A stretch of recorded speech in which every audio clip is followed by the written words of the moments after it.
Welcome to Shwetharagu YouTube channel. ಎಲ್ಲರೂ ಹೇಗಿದ್ದೀರಾ? ಎಲ್ಲ ಚೆನ್ನಾಗಿದ್ದೀರಾ ಅಂತ ಭಾವಿಸ್ತಾ ನಾನು ಚೆನ್ನಾಗಿದ್ದೀನಿ.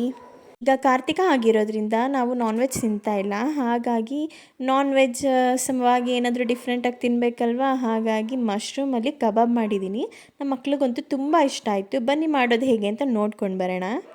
ನಾನು ಮಶ್ರೂಮ್ನ ಒಂದು ಪ್ಯಾಕೆಟ್ ತೊಗೊಂಡಿದ್ದೀನಿ. ಅದನ್ನು ತೊಗೊಂಡು ಚೆನ್ನಾಗಿ ತೊಳ್ಕೊಬೇಕು. ಒಂದು 2-3 ಸತಿ ಚೆನ್ನಾಗಿ ತೊಳ್ಕೊಂಡ್ಮೇಲೆ ನಾನೀಗ ಸ್ಲೈಸಾಗಿ ಈ ಥರ ಕಟ್ ಮಾಡಿ ಇಟ್ಕೊಂಡಿದ್ದೀನಿ. ಕಟ್ ಮಾಡ್ಕೊಂಡ್ಮೇಲೆ ಕಬಾಬಿಗೆ ಬೇಕಾಗಿರೋ ಇಂಗ್ರೀಡಿಯೆಂಟ್ಸ್ ಎಲ್ಲ ರೆಡಿ ಮಾಡಿ ಇಟ್ಕೊಂಡಿದ್ದೀನಿ.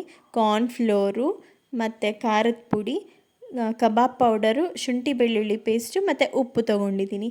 ಇಷ್ಟನ್ನು ಇವಾಗ ಸ್ಲೈಸ್ ಮಾಡಿ ಕಟ್ ಮಾಡಿ ಇಟ್ಕೊಂಡಿರೋ ಮಶ್ರೂಮ್ಗೆ ನಾನು ಮಸಾಲಾನ ಎಲ್ಲ ಆ್ಯಡ್ ಮಾಡ್ಕೊತಾ ಇದ್ದೀನಿ. ಅದಕ್ಕೆ ಬೇಕಾದಷ್ಟು ನೀರನ್ನ ಹಾಕ್ಕೊಂಡು ಸ್ವಲ್ಪ ಮಿಕ್ಸ್ ಮಾಡ್ಕೊಂಡು ರೆಡಿ ಮಾಡಿ ಇಟ್ಕೋಬೇಕು. ಒಂದು 10 ನಿಮಿಷ ಬಿಡ್ತಾಯಿದ್ದೀನಿ ನಾನು ಅದನ್ನು ನೆನೀಲಿ ಅಂತ. ಈಗ ಇನ್ನೊಂದು ಕಡೆ ಗ್ಯಾಸ್ ಮೇಲೆ ಒಂದು ಪಾತ್ರೆ ಇಟ್ಕೊಂಡು ಅದಕ್ಕೆ ನಾನು ಇವಾಗ ಕರಿಯೋಕ್ಕೆ ಬೇಕಾದಷ್ಟು ಎಣ್ಣೆ ಹಾಕ್ಕೊಡ್ತಾ ಇದ್ದೀನಿ.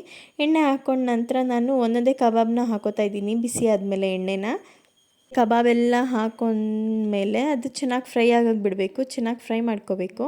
ಚೆನ್ನಾಗಿ ಫ್ರೈ ಮಾಡ್ಕೊಂಡ್ಮೇಲೆ ನೋಡಿ, ಈಗ ಕಂಪ್ಲೀಟಾಗಿ ಆಗಿದೆ. ಚೆನ್ನಾಗಿ ಫ್ರೈ ಆದಮೇಲೆ ಒಂದು ಸ್ವಲ್ಪ ಬಬಲ್ಸ್ ಎಲ್ಲ ಕಡಿಮೆ ಆಗಿದೆ ನೋಡಿ, ಇವಾಗ ಆಗಿದೆ.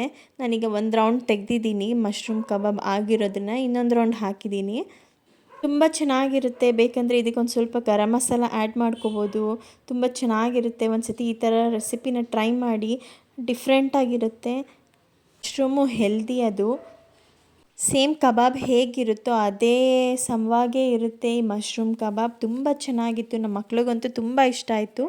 ಹಾಗಾಗಿ ಟ್ರೈ ಮಾಡಿ. ನಿಮಗೇನಾದರೂ ಈ ರೆಸಿಪಿ ಇಷ್ಟ ಆದರೆ ಲೈಕ್, ಶೇರ್, ಕಮೆಂಟ್ ಮಾಡಿ, ಸಬ್ಸ್ಕ್ರೈಬ್ ಆಗಿ ಸಪೋರ್ಟ್ ಮಾಡಿ. Thank you for watching. ಒಂದು ಸತಿ ಟ್ರೈ ಮಾಡಿ.